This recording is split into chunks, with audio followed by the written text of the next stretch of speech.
Selamat datang di program Talk, yaitu Talk Goes to School. Pada kesempatan kali ini kita akan bahas topik tentang menggapai mimpi. Dan pada kesempatan kali ini kita akan ngobrol bareng salah satu pemateri. Ini adalah pemateri yang kedua. Beliau adalah mahasiswa dari Universitas Jambi. Tepuk tangannya dong. Program studinya adalah biologi murni atau biologi ya. Nah, gimana kabarnya? Alhamdulillah baik, luar biasa. Oke, alhamdulillah luar biasa baik ya. Nah, Bang Lutfi ini sekarang kesibukannya apa nih? Saat ini masih kuliah, ya. Rasanya juga sedang menyelesaikan tugas akhir. Mohon doanya untuk teman-teman semua juga, semoga tugas akhir yang saya kerjakan ini lancar. Nah, Bang Lutfi ini lagi tugas akhir atau final project. Jadi teman-teman kalau misalnya di kampus itu ada namanya final project atau tugas akhir yang harus diselesaikan. Kalau sudah selesai itu baru kita bisa wisuda. Nah, ngobrol tentang kita flashback dulu ya. Kita akan bahas tentang menggapai mimpi. Nah, Bang Lutfi sendiri, apa sih sebenarnya mimpinya dari waktu SD, LTS sampai dengan sekarang? Apakah sama nih? Ya, sama seperti disampaikan Mas Nusuk sebelumnya. Tiap orang punya mimpi yang beda-beda pastinya. Dan bisa jadi sama seperti Mas Nusuk, kalau mimpi semenjak masih TK, SD, hingga SMA juga mungkin bisa berubah-ubah atau tetap konsisten. Kalau saya sendiri bisa dikatakan juga berubah. Nah, yang pertama dari kecil mungkin saya sangat bermimpi untuk menjadi seorang dokter. Ya, mimpi sangat menjadi seorang dokter. SMP, SMA pun begitu. Kemudian di SMA kelas 3 akhir sedikit berubah dengan beberapa hal. Bisa jadi karena usaha yang masih kurang, jadi akhirnya kayak udah coba berubah lagi mimpinya, jadi pengen jadi polisi. Ya, jadi polisi yang bisa dibilang mungkin pendidikannya cukup 7 bulan, beda dengan yang kayak dokter. Dokter pendidikannya cukup panjang.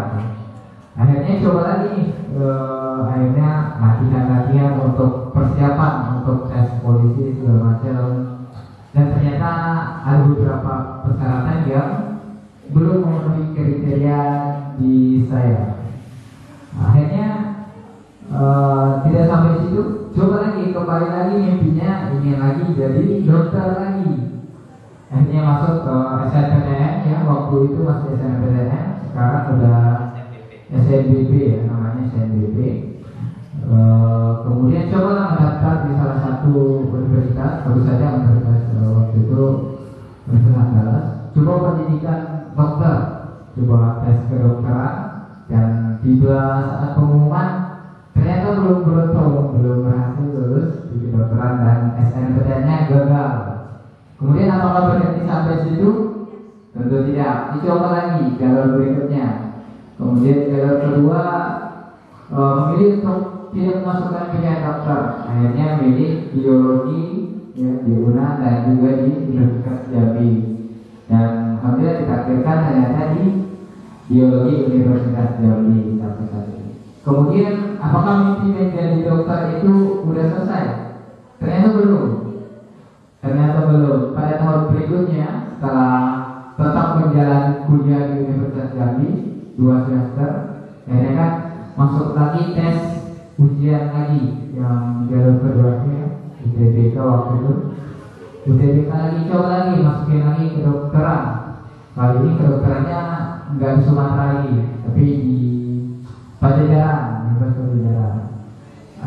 Bagaimana hasilnya? Ternyata belum berhasil. Apakah down atau kurang semangat? Ya saat itu pasti semua orang pasti lesu atau lemas ketika mengalami sebuah kegagalan. Tapi tinggal bagaimana kemudian kita untuk menyikapinya. Mau terus meratapi kegagalan itu atau mau coba lagi? Nah, akhirnya sampai saat ini hingga ke masa-masa akhir studi di pendidikan biologi gitu Bang. Wow, luar biasa ya. Beliau ini memiliki mimpi ingin menjadi dokter. Jadi meskipun gagal di awal tes yaitu namanya SNMPTN, beliau tetap kuliah nih, tidak berhenti misalnya, oh ya kalau gagal terus gak nyoba. Nah, gagal nyoba lagi tes, kemudian lolos di biologi, kemudian menjalani kuliah selama setahun, kemudian tes kembali ya, karena masih mimpi nih, masih punya impian ingin menjadi dokter dan belum dikasih rezeki ya. Dan akhirnya melanjutkanlah program studi yang sudah beliau tekuni selama setahun. Iya, nah, ya, luar biasa ya. Nah, iya, semua itu terkadang mimpi itu ada beberapa yang mungkin kita berjuangnya kurang, maka kita tidak bisa menggapainya. Tapi kita harus berjuang lebih untuk menggapainya. Sekali lagi kalau belum tercapai gimana? Ya mungkin itu bukan menjadi takdirnya kita. Tapi yang paling penting adalah berusaha ya, berusaha dan berdoa.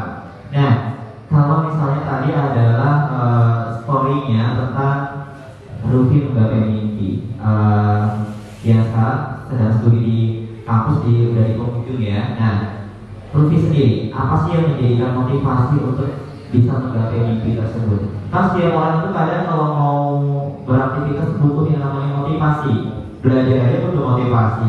Kayak teman-teman datang ke sini kan butuh motivasi juga ya. Nah, kalau Rufi sendiri, apa sih motivasinya? Bicara soal motivasi itu, setiap orang kan punya motivasi berbeda-beda. Kalau dari saya sendiri, yang pertama adalah mau jadi apa saya kelak.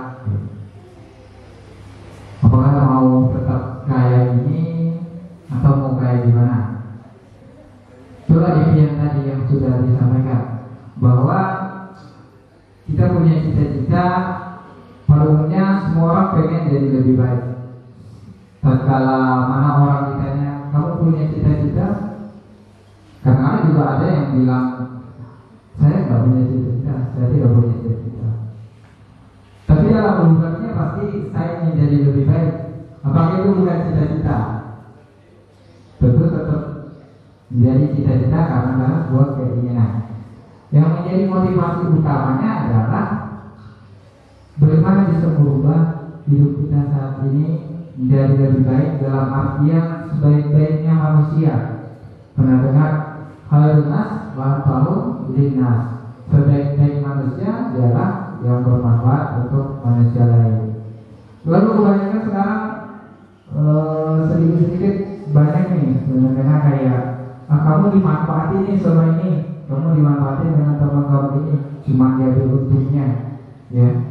Selagi tidak merugikan kita, selagi hal-hal yang dimanfaatkan orang lain terhadap kita adalah kebaikan, kenapa kita mesti takut untuk dimanfaatkan? Selagi itu tidak merugikan kita ya, selagi itu tidak dimanfaatkan dalam hal-hal baik, tentu pahalanya juga akan mengalir ke kita. Ya kan kayak gitu.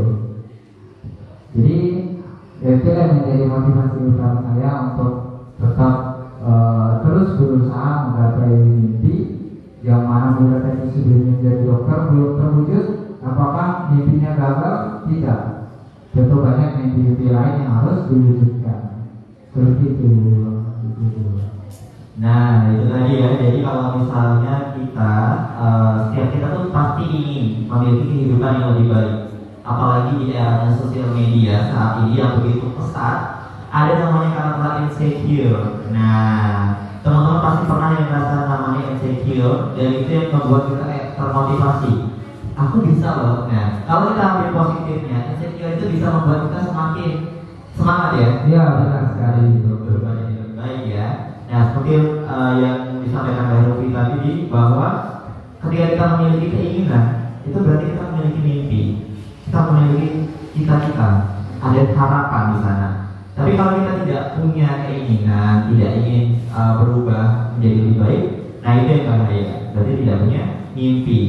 Artinya kalau misalnya kita bisa memanfaatkan sosial media dengan baik, rasa insecure tadi bisa dijadikan positif untuk memotivasi kita untuk lebih baik daripada yang sekarang. Nah, tapi mungkin teman-teman di sini juga udah ngalamin tuh, mungkin barangkali di kalangan teman-teman yang ngeremehin, ataupun bisa jadi juga orang di rumah misal baik ke saudara, orang tua yang mungkin punya cara berbeda juga dalam motivasi. Bisa jadi sama misal pada dosen kau dulu tadi, kamu kerjanya cuma ini, ngapain kayak gitu kan, banyak hal-hal.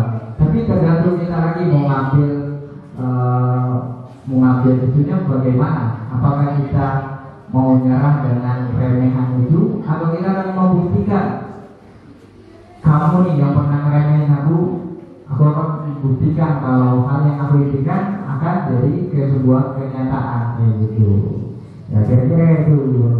Iya, jadi kita sering banget dapat yang namanya penilaian yang tidak baik dari orang banyak ya. Kebanyakan itu kadang bisa kok,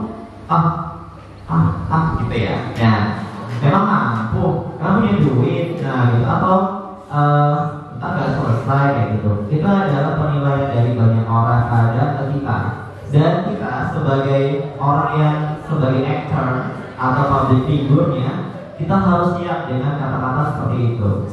Dia para artis itu banyak banget netizennya. Ya sama, ketika kita punya impian, punya mimpi, netizennya itu banyak banget ya. Banyak sekali.